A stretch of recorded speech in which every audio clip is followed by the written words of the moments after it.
하나님의 말씀 보겠습니다. 하나님의 말씀은 창세기 19장 15절의 말씀입니다. 자, 창세기 19장 15절 한 절 말씀 우리 함께 합독하겠습니다. 동뜰 때에 천사가 롯을 재촉하여 이르되 일어나 여기 있는 내 아내와 두 딸을 이끌어내라. 이 성의 죄악 중에 함께 멸망할까 하노라.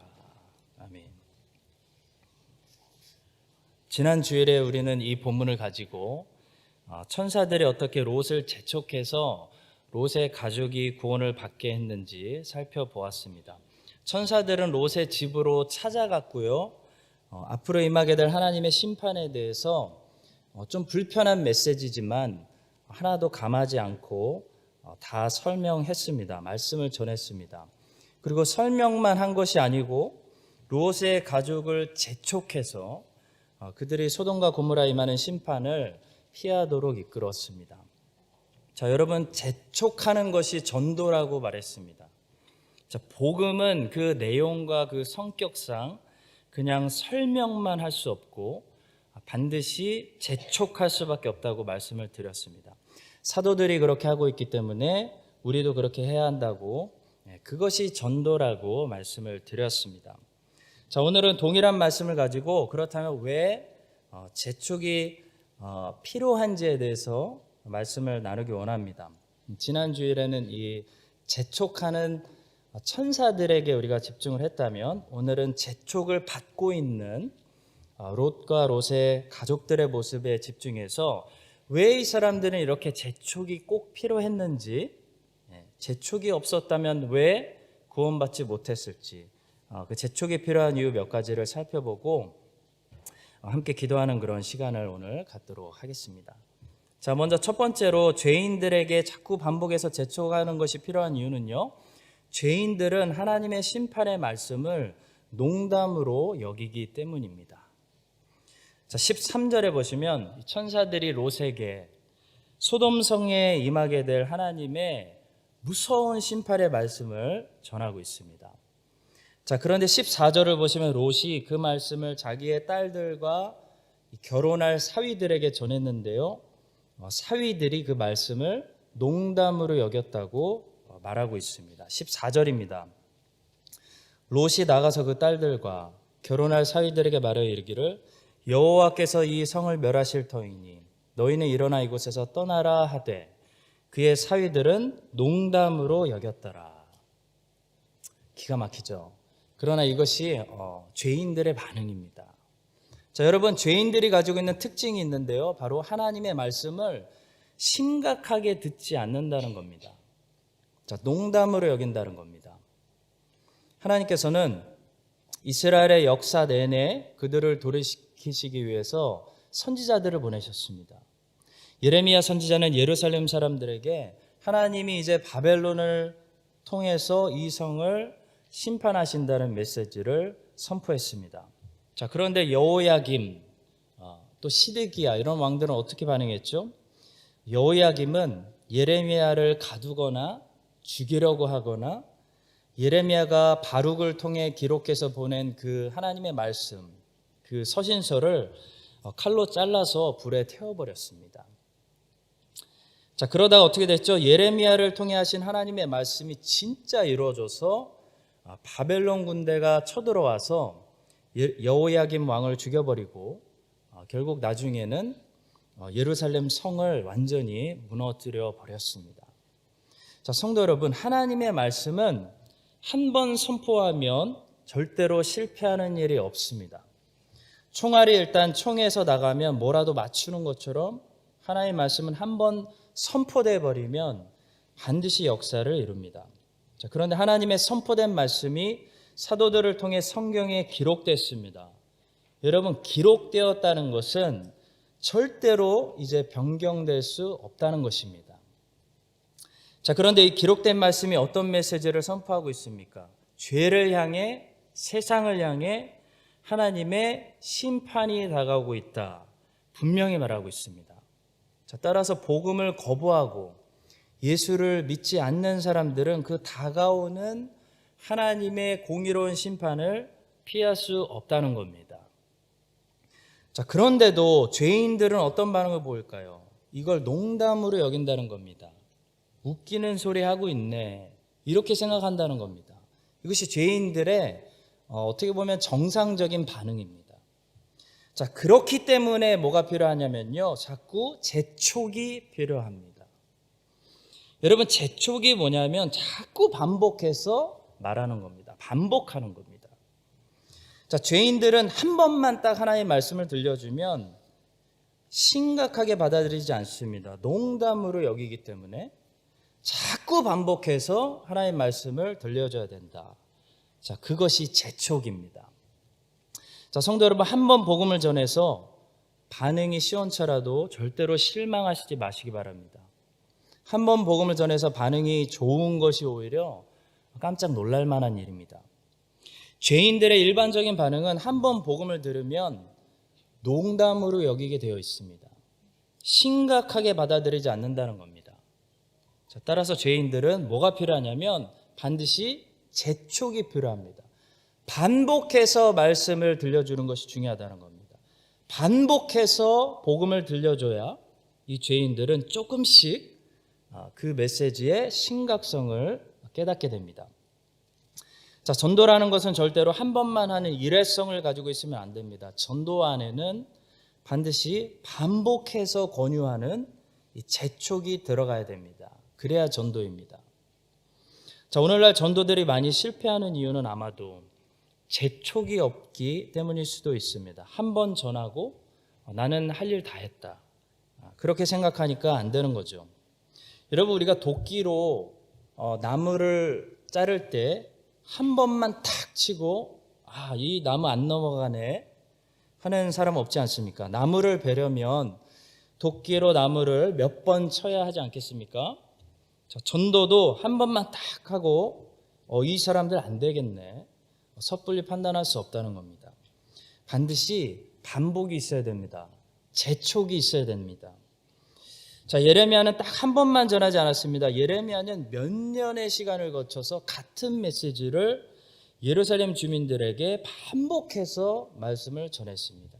에스겔도 바벨론에 잡혀온 포로들에게 그발 강가에서 하나님의 말씀을 반복해서 여러 가지 행위를 통해서 전했습니다.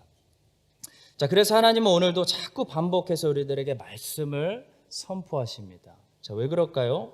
죄인은 하나님의 말씀을 농담으로 여기는, 하나님의 말씀을 심각하게 여기지 않는 그런 성향이 우리 안에 있기 때문입니다. 자, 여러분과 제가 하나님의 말씀을 반복해서 이렇게 들을 때 우리 안에 하나님의 말씀이 심각하게 깨달아지는 그런 우리의 게으른 영혼이 깨어나고 어느 순간 하나님의 말씀이 우리 안에 깨우쳐져서 진짜로 이렇게 살면 안 되겠다 라는 그런 어떤 터닝 포인트의 역사가 우리 가운데 일어나게 될 줄로 믿습니다. 자, 또한 죄인들에게 복음을 전할 때요, 그냥 한 번 설명만 하고 포기하는 것이 아니라 반복해서 재촉해서 그 영혼들이 깨어날 때까지 하나님의 말씀의 심각성을 우리가 깨우쳐 줄 수 있게 되기를 간절히 바라고 소망합니다. 자, 두 번째로 죄인들에게 재촉이 필요한 이유는요, 죄인들은 회심을 자꾸 미루기 때문입니다. 죄인들의 회심을 미루는 그런 성향을 가지고 있습니다. 자, 복음을 전했는데 그 소식을 아예 처음부터 농담으로 여기는 죄인들이 있는가 하면, 자, 어떤 죄인들은요, 그 소식에 반응을 합니다. 진짜 하나님이 소돔성을 멸하시려나 보다. 진짜 죽은 후에 지옥과 천국이 있나 보다. 지옥은 가면 안 되겠다. 이렇게 반응한다는 겁니다. 자, 그런데 문제는 이런 사람들이 여전히 가지고 있는 문제점은요, 회심의 시간을 자꾸 미룬다는 겁니다. 언젠가 믿기는 믿을 건데 아직은 아니에요. 오늘은 할 일이 많아요. 나중에 믿을게요. 자, 여러분, 롯의 모습이 그랬습니다. 이게 죄인의 모습입니다. 천사들이 밤중에 소돔성에 와서 하나님의 심판에 대해서 이미 말씀을 선포한 상태입니다. 그 뜻은 언제 하늘에서 지금 불이 떨어질지 모르는 그런 위급한 상황인데요, 롯은 동이 틀 때까지 계속 꾸물거리고 있습니다. 그 롯이 지체하니까 천사들이 그를 재촉한 것입니다. 15절과 16절 보겠습니다. 동틀 때에 천사가 롯을 재촉하여 이르되 일어나 여기 있는 내 아내와 두 딸을 이끌어내라.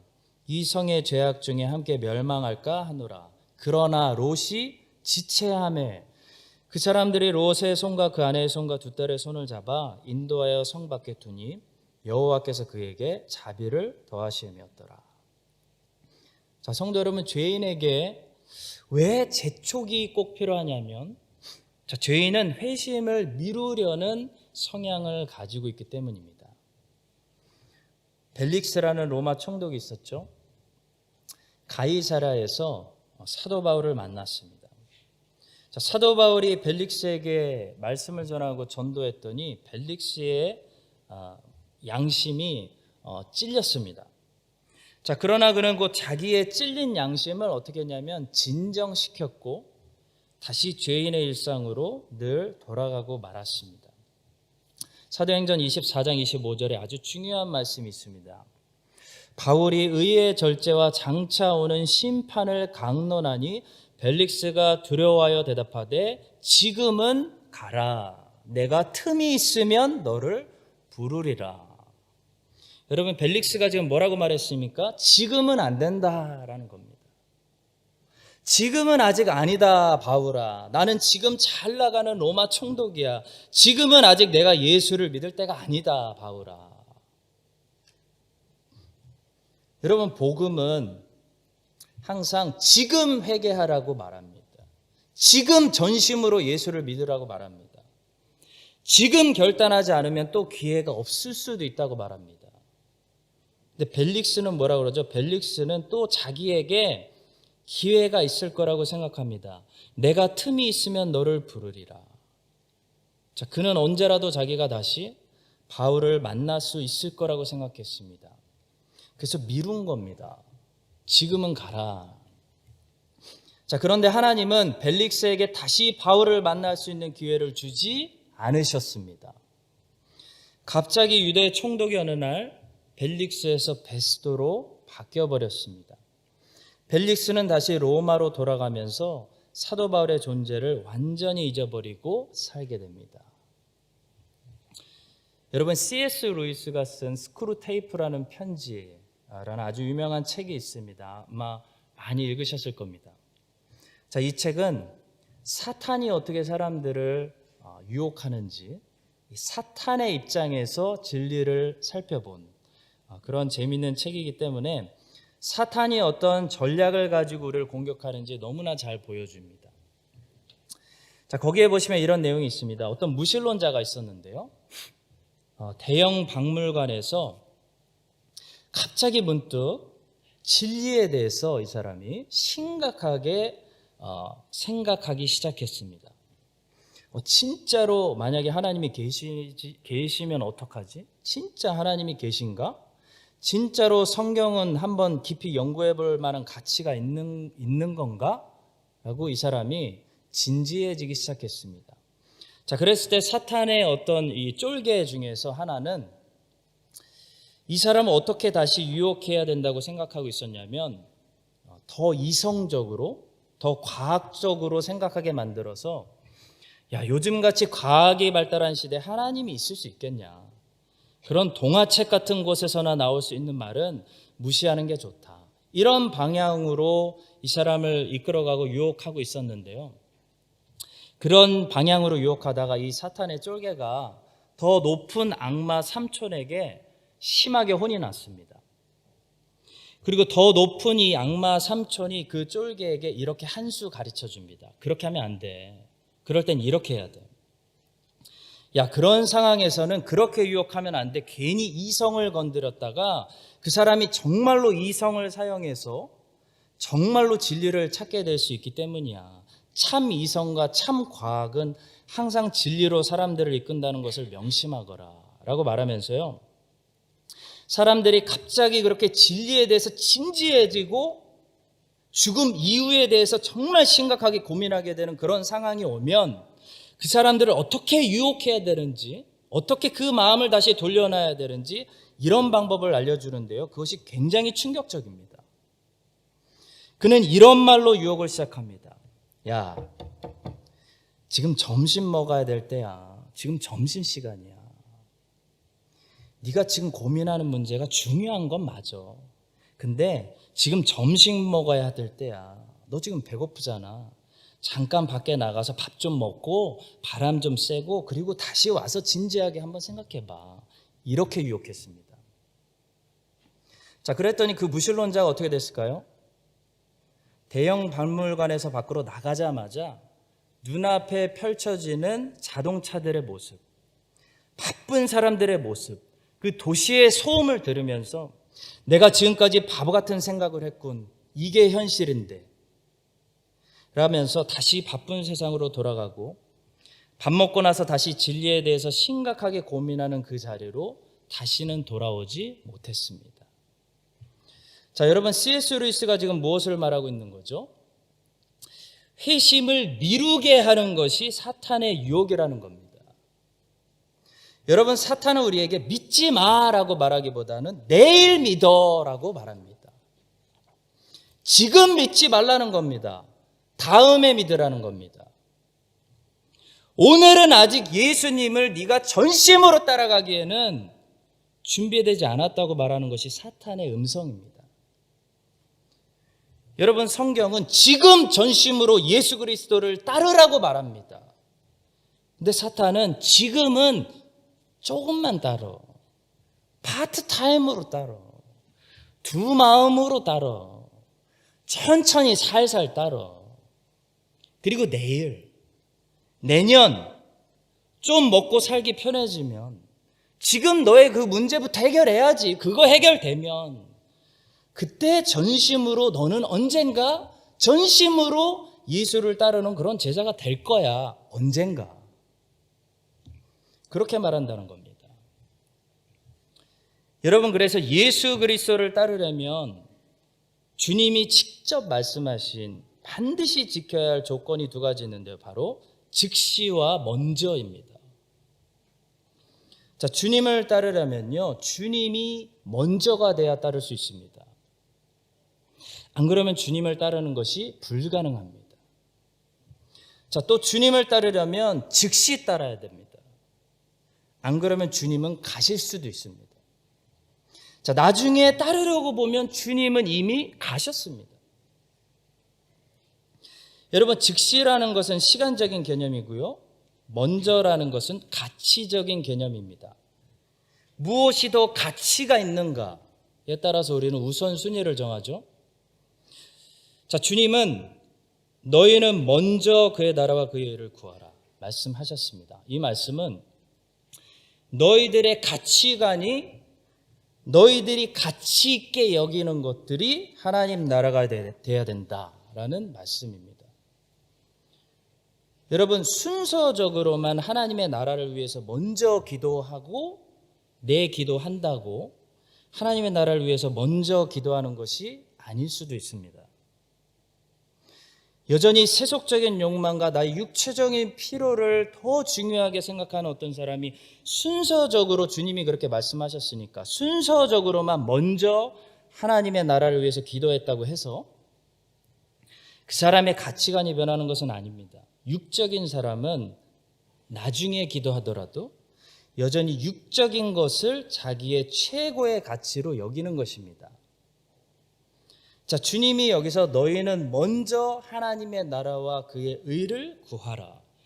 그리하면 이 모든 것을 너에게 더하시리라 라는 말씀은요, 이 모든 것이 하나님의 나라보다 덜 가치 있는 것이 되게 하라라는 말씀입니다. 자, 누가복음 9장 59절에서 어떤 사람이 예수님께 이렇게 물었죠. 또 다른 사람에게 나를 따르라 하시니 그가 이르되 나로 먼저 가서 내 아버지를 장사하게 허락하옵소서. 또 61절에서 어떤 사람은 예수님께 이런 말을 남겼습니다. 또 다른 사람이 이르되 주여 내가 주를 따르겠나이다마는 나로 먼저 내 가족을 작별하게 허락하옵소서. 자, 여러분, 이 사람들이 가지고 있는 가치관을 보시기 바랍니다. 이 사람들이 결국 왜 예수님을 따르지 못했냐면, 따르는데 실패했냐면 그들이 제일 중요하다고 생각하는 가치가 가족에게 있었기 때문입니다. 여러분, 물론 가족은 중요한 가치를 가지고 있습니다. 가족이 돈보다, 가족이 명예보다 가족이 더 중요한 가치를 가지고 있어야 됩니다. 자, 그러나 주님이 여기서 지금 뭘 말씀하시는 거죠? 이 땅에서 최고의 가치를 가지고 있는 그 가족마저도 하나님의 나라보다는 가치가 없다는 겁니다. 예수를 따르려면 가치관이 바뀌어야 됩니다. 이 땅의 나라보다 하나님 나라가 더 중요하고 육적인 삶보다 영적인 삶이 더 중요하다는 이 가치관이 우리에게 없으면 예수님을 따를 수가 없습니다. 왜냐하면 예수님을 따라가는 길은 고난이요, 핍박이요, 고생이요, 손해보는 길이요, 십자가가 기다리고 있는 이 땅의 가치관으로 보면 하나도 좋을 것이 없어 보이는 그런 길이 분명하기 때문입니다. 여러분, 우리 안에 가치관이 바로 세워져 있는지, 나에게 항상 먼저 우선이 되는 것은 무엇인지 오늘 저녁에 우리가 기도하면서 주님 앞에 점검되어지기를 간절히 원하고 소망합니다. 자, 또 죄인은 이 미루는 성향이 있기 때문에 예수님을 따라가려면 반드시 우리는 즉시 순종해야 됩니다. 자, 여러분, 순종이라는 단어 앞에 사실 생략된 어떤 단어가 있다면, 보이지 않는 단어가 있다면 사실 즉시라는 단어입니다. 자, 성경에서 항상 순종을 말할 때는 사실 그 앞에 보이지 않지만 즉시라는 말이 쓰여져 있는 것과 같습니다. 자, 순종의 미덕은 그 스피드에 있습니다. 순종이 아름다운 것은 언제나 순종하는 자들이 즉각적으로 하나님의 말씀을 실천하기 때문입니다. 아브라함의 순종을 보시면 항상 그 스피드가 대단합니다. 아브라함은 하나님의 말씀을 듣고 고민하지 않았습니다. 자, 이것이 하나님의 말씀인지 이것은 고민해야 되죠. 근데 이게 하나님의 말씀이다 그러면 고민하지 말아야 됩니다. 아브라함은 가나안 땅으로 떠나라 하나님의 말씀이 임하니까 곧바로 가나안 땅으로 일단 떠나고 봤습니다. 아브라함이 이삭을 제단에 바쳐라 말씀이 떨어지니까 그 다음날 아침 일찍 일어나서 모리아산을 향해 일단 떠났습니다. 자, 아브라함은 가라 그러면 갑니다. 여러분, 이게 순종이죠. 갈릴리 어부들은 나를 따르라 라는 그 부르심의 말씀을 듣고 그물을 그 자리에 그냥 버려두고 일을 정리한 것이 아니라 그물 버려두고 아버지 세베대 배와 함께 놔두고 예수님을 즉시 따랐습니다. 이것이 순종입니다. 이것이 제자도입니다.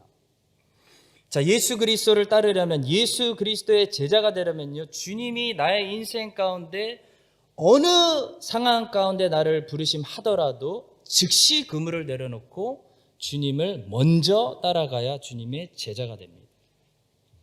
자, 즉시가 없으면 주님을 놓치게 되고 먼저가 없으면 주님이 아니라 다른 것을 따라가게 됩니다. 자, 우리가 예수님의 제자가 되려면 첫 번째로 통과해야 될 문은 예수님이 어느 때에 나를 부르시더라도 그물을 내려놓고 즉시 주님을 믿음으로 따라가는 것입니다. 그물 정리하고 장사하고 다 챙겨놓고 따르려면은 예수님의 제자가 될 수 없습니다. 자, 롯은 본문에서 지체하고 꾸물꾸물거리다가 하마터면 소돔과 함께 망할 뻔했습니다. 성도 여러분, 죄인은 이렇게 지체하기 때문에, 미루기 때문에 죄인에게 뭐가 필요하죠? 재촉이 필요합니다. 천사들이 롯을 재촉해서 결국 멸망의 성에서 그를 밖으로 이끌어냈던 것처럼 여러분과 저도 재촉을 당해서, 오늘도 말씀으로 재촉을 당해서 이 멸망의 성에서 밖으로 나올 수 있게 되기를 소망합니다. 또 우리뿐만이 아니라 아직 예수님을 믿지 않은 세상의 많은 사람들을 재촉해서 그들을 구원으로 이끌어줄 수 있게 되기를 간절히 소망합니다. 마지막 세 번째로 죄인들에게 재촉이 필요한 이유는요, 죄인들은 자꾸 뒤돌아보는 습관을 가지고 있기 때문입니다. 본문의 26절의 말씀이죠. 롯의 아내는 뒤를 돌아보았으므로 소금 기둥이 되었더라. 자, 여러분, 롯의 아내는 왜 뒤를 돌아봤을까요? 저는 어렸을 때 성경을 잘 모를 때 이 부분이 정말 궁금했습니다. 자, 롯의 아내는 왜 뒤를 돌아봤을까? 호기심 때문인 것 같다라고 저는 나름대로 결론을 내렸었습니다. 다른 사람들이 소돔에서 어떻게 심판받는지 막 소리가 들렸을 테니까 그 호기심 때문에, 그 보고 싶은 호기심 때문에 돌아보지 않았을까? 제 한동안 그렇게 제 마음대로 생각했는데요. 제 생각이 틀렸다는 것을 알았습니다. 자, 여러분, 롯의 아내는 그런 호기심 때문에 지금 뒤를 돌아본 것이 아닙니다. 롯의 아내가 왜 뒤를 돌아봤는지 정확히 알아야 되는데요. 롯의 아내에게는 두 마음이 있었기 때문입니다. 두 마음 때문에 뒤를 돌아본 겁니다. 자, 누가복음 17장에 보면 예수님께서 제자들에게 종말론에 대해서 가르쳐 주시는 말씀이 있습니다. 이 종말론에 관한 말씀은 복음서, 서신서, 구역 여기저기 이렇게 뿌려져 있습니다. 다 모아서 우리가 결론을 내야 되는데 누가복음 17장에도 종말론에 관한 말씀이 있습니다. 자, 그때 주님이 다시 재림하시는, 주님이 오시는 날이 너무나 갑작스럽다라는 것을 강조하십니다. 너무나 갑작스러운 그런 날이 될 것이기 때문에 주님을 맞이할 준비가 되지 않은 사람들은 마치 노아의 홍수 때와 같이, 또 마치 소돔과 고모라가 멸망당했던 그날과 같이 아주 갑작스럽게 심판을 당하게 될 것이다 라고 주님이 말씀하십니다. 자, 누가복음 17장 24절부터 종말론 제가 한번 읽어보겠습니다. 주님의 말씀 우리 잘 들어보겠습니다. 번개가 하늘 아래 이쪽에서 번쩍여서 하늘 아래 저쪽까지 비침같이 인자도 자기 날에 그러하리라. 노아의 때에 된 것과 같이 인자의 때에도 그러하리라. 노아가 방주에 들어가던 날까지 사람들이 먹고 마시고 장가들고 시집 가더니 홍수가 나서 그들을 다 멸망시켰으며 또 롯의 때와 같으리니 사람들이 먹고 마시고 사고 팔고 심고 집을 짓더니 롯이 소돔에서 나가던 날에 하늘로부터 불과 유황이 비오듯 하여 그들을 멸망시켰느니라. 인자가 나타나는 날에도 이러하리라. 자, 노아의 홍수 때와 소돔과 고모라의 심판 때의 공통점이 무엇이었죠? 공통점이 있었습니다. 사람들이 준비하지 않고 있을 때, 여느 때와 같이 살아가고 있을 때 아주 갑작스럽게 하늘에서 홍수가 터지고 하늘에서 소돔과 고모라에 불이 내렸다는 겁니다. 자, 마찬가지로 주님의 재림도 이런 비슷한 방식으로 아주 갑작스럽게 오기 때문에 회개를 미루고 있거나 준비하지 않고 있었던 영혼들은 반드시 뭘 당한다는 거죠? 화를 당하게 된다. 지금 그런 말씀을 주님이 하고 계시는 건데요. 자, 주님이 그런 화를 당하지 않도록 구체적으로 이런 일을 하지 말아라 라는 말씀이 그 다음 31절에 기록되어 있습니다. 31절입니다. 그날에 만일 사람이 지붕 위에 있고 그의 세간이 그 집안에 있으면 그것을 가지러 내려가지 말 것이요 밭에 있는 자도 그와 같이 뒤로 돌이키지 말 것이니라. 자, 31절 저 내용을 지금 한마디로 요약하면 한마디로 주님이 지금 두 마음을 품지 말라는 말씀하시는 것입니다. 이렇게 두 마음을 품지 말아라 라고 말씀하시면서 그 다음 32절에서 무슨 말씀하시죠? 롯의 철을 기억하라. 무슨 말씀입니까? 롯의 아내가 여러분 뒤를 돌아봤던 이유는 소돔이라는 도시 안에 두고 온 자기의 전 삶이 그 어떤 귀중한 것이 아까워서 미련이 남아서 다시 소돔으로 돌아가고 싶은 마음이 그 안에 두 마음으로 존재하고 있었다는 겁니다. 자, 성도 여러분, 죄인은 이 두 마음 때문에 자꾸 어떻게 되냐면 세상을 자꾸 돌아보는 성향을 가지고 있습니다. 자, 그래서 하나님을 위해서 열심히 살아가려고 해도 세상에 두고 온 미련이 죄인을 붙잡기 때문에 영생을 향하여 자꾸 달리기가 멈춘다는 겁니다. 자, 따라서 죄인들에게는 무엇이 필요하죠? 재촉이 필요합니다. 하나님의 말씀을 우리가 또 듣고 또 들어서 자꾸 재촉받아서 자꾸 뒤돌아보려는 이 세상을 향한 이 미련의 마음을 버리지 않으면 우리는 어떻게 될까요? 우리는 뒤돌아보다가 한참 돌아보다가 주님이 갑자기 오시는데 주님을 맞이할 준비를 안 했고 전심으로 주님을 향해서 살지 못했고 집안에 두고 온 그 세관을 생각하다가 주님을 갑자기 맞이하게 되는 그런 심판을 받을 수 있게 된다는 겁니다. 자, 성도 여러분, 우리가 이렇게 수요일에도 모여서 말씀을 듣고 금요일까지 모이고 또 주일에도 모여서 자꾸 예배를 드리고 자꾸 말씀을 듣고 자꾸 기도하는 것은요, 우리에게 재촉이 필요하기 때문입니다.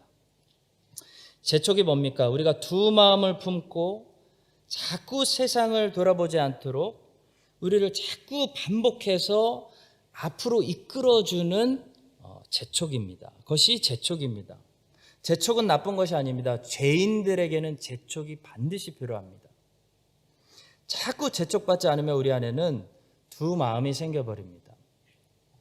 자, 하나님을 섬기죠. 하나님 사랑하죠. 하나님을 놓칠 수 없죠. 그렇지만 하나님을 섬기지만 세상도 섬기는, 세상도 포기 못하는 그런 마음이 금세 생겨버리기 때문에 자꾸 뒤돌아보게 된다는 겁니다.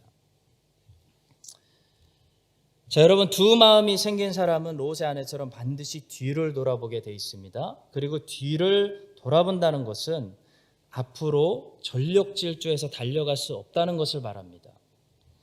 자, 뒤돌아보면서 앞으로 달려가는 사람은 세상에 없습니다. 뒤돌아본다는 것은 반드시 우리가 가야 할 길을 잠시 멈춘다는 것을 말합니다. 자, 여러분, 사도 바울은 이렇게 고백했죠. 내가 달려갈 길과 주 예수께 받은 사명, 곧 하나님의 은혜의 복음을 증언하는 일을 마치려 하면은 나의 생명조차 조금도 귀한 것으로 여기지 아니하노라. 사도 바울은 항상 자기의 길을 언제나 어떤 길로 인식했냐면 달려갈 길로 봤습니다. 다른 말로 하면 무슨 말이죠? 두 마음을 품지 않고 집중해서 뒤돌아보지 않겠다는 겁니다. 로마 감옥에 갇혀있던 사도 바울은 빌립보서 3장 12절에서도 나는 여전히 지금도 달리고 있다라고 고백했습니다. 내가 이미 얻었다 함도 아니요 온전히 이뤘다 함도 아니라 오직 내가 그리스도 예수께 잡힌 바 된 그것을 잡으려고 달려가노라. 그리고 이제 죽음을 앞둔 며칠 있으면 순교자가 되는 바울은 결국 마지막 유언으로 우리에게 어떤 말을 남겼습니까? 나는 선한 싸움을 싸우고 나의 달려갈 길을 마치고 믿음을 지켰다. 담대하게 선포했습니다. 사랑하는 성도 여러분, 하나님께서는 오늘도 우리를 사랑하셔서 사랑으로 우리를 재촉하고 계십니다. 오늘 우리 함께 기도하면서 자꾸 뒤돌아보게 만드는, 그래서 우리 앞에 그 소명의 길을 달려가지 못하게 만드는 그런 두 마음이 우리 안에서 발견되어진다면 오늘 말씀에 순종하여 다시 우리가 회개하고 그리스도를 향해 이제는 달려갈 수 있는 그런 정한 마음을 우리 안에 창조해 달라고 진심으로 함께 기도할 수 있는 그런 금요일 밤이 되시기를 주님의 이름으로 간절히 축복합니다.